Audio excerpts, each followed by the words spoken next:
प्रिय छात्र छात्राओं और विद्वान साथियों, गुड नून। मैं आशा करता हूँ कि आप लोग एकदम मस्त होंगे और अपने लक्ष्य को प्राप्त करने के लिए मदमस्त हाथी की तरह लक्ष्य को प्राप्त करने के लिए उत्सुक होंगे।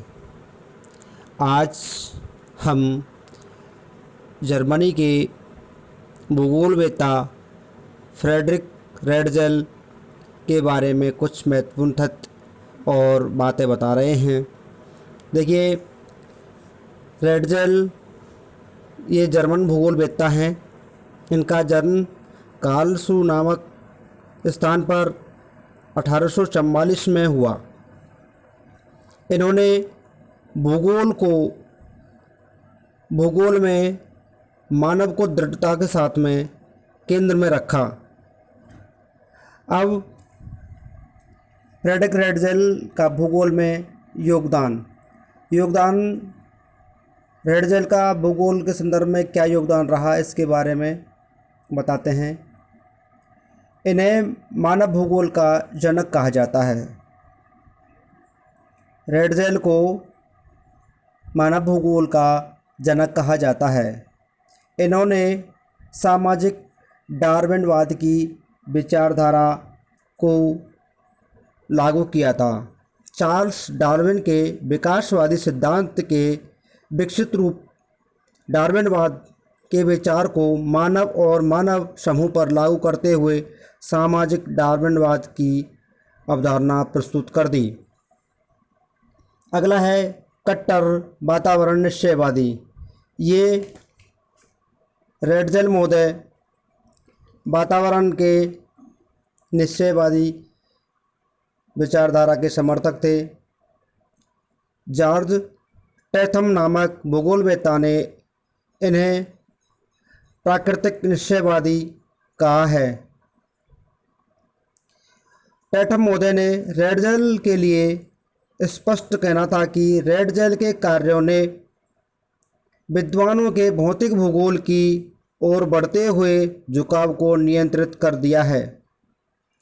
इसलिए इन लोगों को या रेडज़ेल महोदय को वातावरण निश्चयवादी कहा जाता है। अगला है राज्य की जैविक विचारधारा।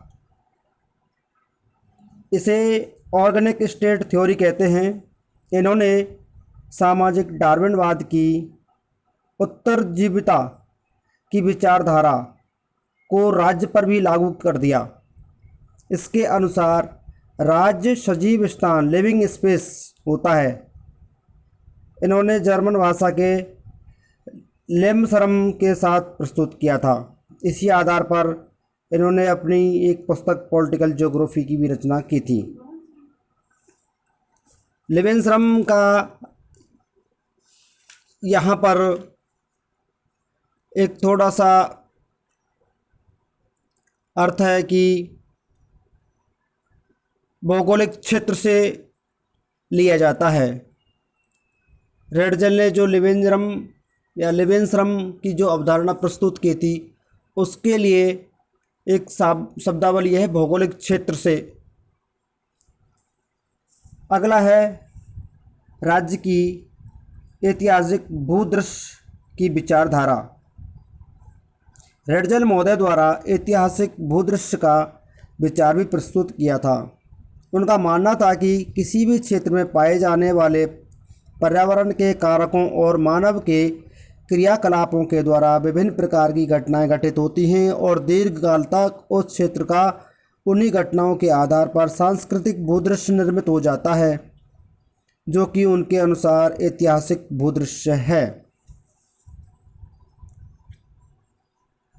मानव के प्रवसन और विकास को 3 कारकों से नियंत्रित माना है रेडज़ेल महोदय ने।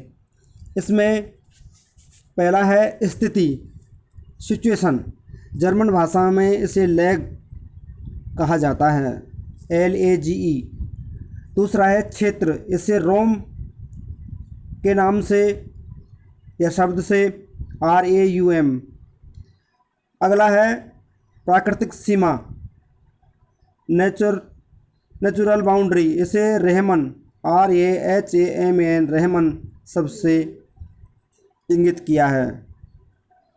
रेडजल महोदय को राजनीतिक भूगोल का जनक भी कहा जाता है।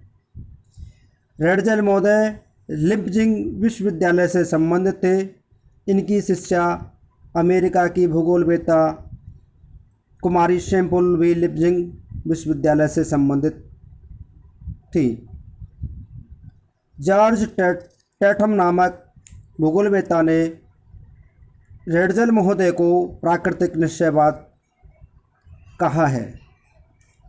अब रेडजल महोदय की महत्वपूर्ण लेख या पुस्तकें, इसकी शॉर्ट ट्रिक्स बनाने की मैंने कोशिश की है, जिसकी शॉर्ट ट्रिक्स है बर्नी बोलकर प्राइवेट ट्रेवल में चाइनीज के साथ एक पोज लेकर कलिश करती है।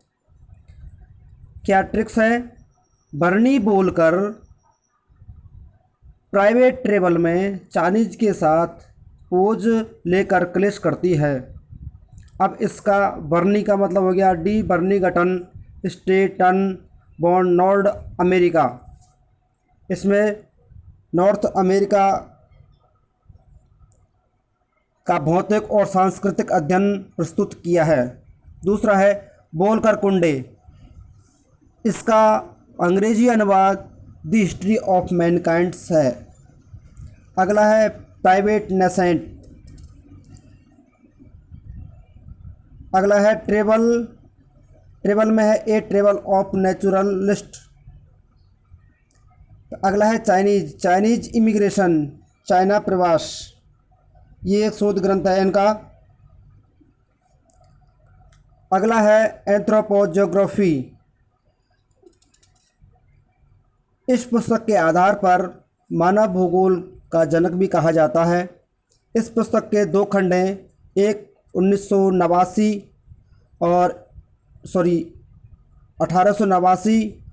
और दूसरा खंड 1891 में प्रकाशित किया।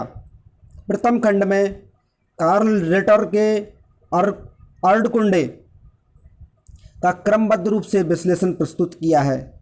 द्वितीय खंड में मानव के सांस्कृतिक विकास, जनसंख्या विस्तार, प्रवसन तथा मानव बस्तियों का विश्लेषण प्रस्तुत किया है। अगला है पॉलिटी ज्योग्राफी। ये रेडजल की सामाजिक डार्विनवाद की अवधारणा से प्रेरित जैविक राज्य की संकल्पना को आधार मानकर इन्होंने इस ग्रंथ के दो खंड लिखे हैं, जो 1897 और 1903 में प्रकाशित हुए हैं। अगला है जर्मनी ड्यूसलैंड। इसमें जर्मनी का सांस्कृतिक विवरण प्रस्तुत किया गया है। अगला है क्लेनी शिप्टन। यह रेडजल के संपूर्ण जीवन काल में प्रस्तुत किए गए महत्वपूर्ण लेखों का संकलन है, जो कि रेडजल के भौगोलिक चिंतन की व्याख्या करता है। अब रेडजल महोदय ने मानव जीवन पर पड़ने वाले प्रभावों की व्याख्या की है। उन्होंने मानव जीवन पर पड़ने वाले पर्यावरण के प्रभावों को 4 प्रकार से परिभाषित करने की कोशिश की है। 4 प्रकार या 4 रूपों में माना है। पहला है मानव पर पड़ने वाला प्रत्यक्ष प्रभाव, पर्यावरण का प्रत्यक्ष प्रभाव पड़ता है। दूसरा है मानव के मनोविज्ञान पर पड़ने वाला प्रभाव। तीसरा है सामाजिक आर्थिक विकास पर पड़ने वाला प्रभाव। अगला चौथा है मानव के सांस्कृतिक भूदृश्यों पर पड़ने वाले प्रभाव। ये रेडजल महोदय के संदर्भ में कुछ महत्वपूर्ण तथ्य और महत्वपूर्ण जानकारियां हैं। मैं आशा करता हूं कि आप लोगों को मेरे द्वारा बताई गई ये जानकारी महत्वपूर्ण साबित होगी। Thank you.